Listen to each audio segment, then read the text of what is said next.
You've gotten really good at being smaller. You didn't decide to.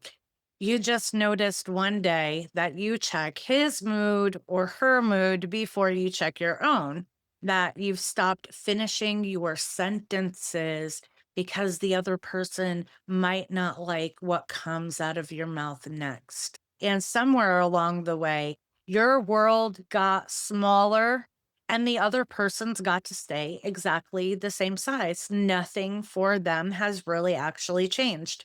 I'm Cheryl Sayre, a national board certified forensic mental health evaluator and licensed psychotherapist. And I want to show you exactly what this looks like when there's no ambiguity left in it. I was reading something that somebody wrote, and what it said was during 20 years of marriage, he would turn his back on her in bed if she didn't comply with him. And then he would make sure that she understood the next morning that she was absolutely being punished. He wouldn't give her a real kiss. It was more like their lips would just briefly touch each other in a passive aggressive kind of pouty way. When she finally asked for more consideration outside of the bedroom before she would want to have any intimacy again, his answer was, "When I get more of what I want, I'll give you more of that." And her response back to him has really stayed with me since I read it. And it was more of zero still equals zero. Seems like he was never good at math.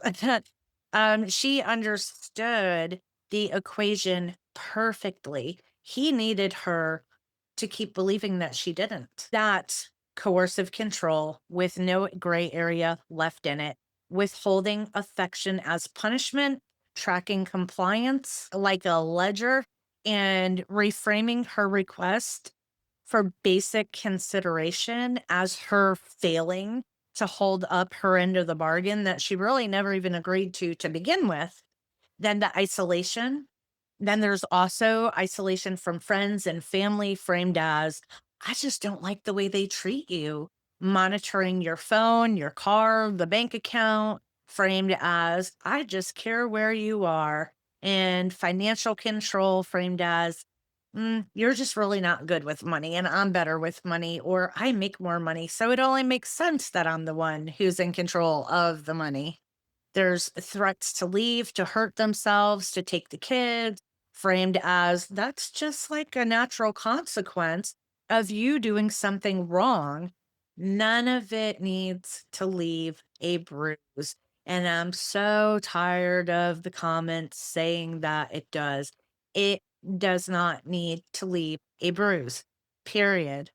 All of it is designed to make your world smaller and their control larger. And here's what happens inside of a person who is living this. The part of your brain that is responsible for reading danger, it does get sharper and faster because reading a shift in tone used to buy you a few seconds of peace or safety. At the same time, the part responsible for weighing decisions and imagining a different life starts to get quieter and quieter because of the chronic stress that you're experiencing. That's the same part of you that would have planned a way out, but it got worn down being in the relationship. And before you start blaming yourself, there is a confusion that develops with this because the other person isn't cruel every single day. There are some days that are genuinely good and warm and fuzzy and furry and funny. And that version of this person is what you fell for. The inconsistency in the mood in the relationship is not a contradiction of the pattern. It is actually part of the pattern. It is what I call the mechanism of the pattern. A relationship that was always bad just across the board would be pretty easy to leave. A relationship that is unpredictable has a lot of good days mixed with days where you're punished into silence. It trains your nervous system to chase the good days the same way a slot machine trains a gambler, and then the gambler explains it away as it's just a rough patch. The next time I pull, it's going to be it. It's only five more bucks, two more dollars, 50 cents, give me a penny, whatever it is. It's that same chase for the good again. And that is exactly how intermittent reinforcement works on every human brain, not just yours, not just mine, every human brain across the board. We do not have a communication problem. This is a pattern problem because love is not the absence of conflict. There's often conflict in love. Love is the presence of safety inside of the conflict. And if you've never felt safe disagreeing, that's information. Pay attention to that. And not every hard relationship is coercive control either. Two people can genuinely be mismatched. They can fight about real things and go through a genuinely difficult season and come out on the other side having grown. The difference is whether the hard parts serve the relationship or serve one person's control of the relationship. So I've got the three questions for you. You can do them on your own. You can do them with somebody else. You can discuss them with your therapist, whatever feels best to you and whatever you can hold right now.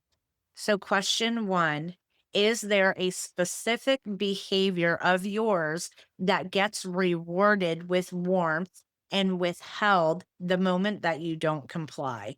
What is it? What is the behavior?